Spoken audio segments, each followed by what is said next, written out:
వీళ్ళని కార్యకర్తల్ని అదేదో పదం వాడతారు, వీళ్ళనా? జెండా కూలీలు అదే అదే. ఇట్లాంటి పదాలు, వీళ్ళు వాళ్ళని సైకోలు ఇట్లాంటివి మాట్లాడితే వాళ్ళు వీళ్ళని జెండా కూలీలు లేకపోతే ఇట్లాంటి విమర్శలు చేస్తుంటారు. అవును. ఈ అన్నిటికీ కారణం ఏంటి?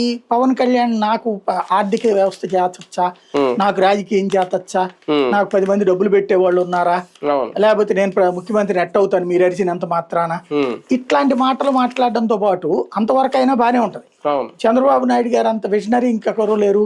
రాష్ట్రాన్ని చక్కదిద్దగలిగినోడు చంద్రబాబు నాయుడు అంటే, ఆయనే చక్కదిద్దగలిగి ఉంటే రాష్ట్రం ఎందుకు విడిపోతుంది? అవును. ఆయనే చక్కదిద్దగలిగి ఉంటే రాష్ట్రం ఎట్టెందుకు ఉంటది?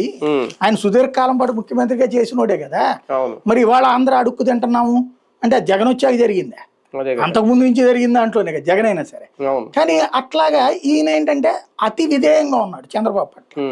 ఈ అతి విధేయత సొంత పార్టీ వాళ్ళకు కూడా నచ్చట్లా. అవును.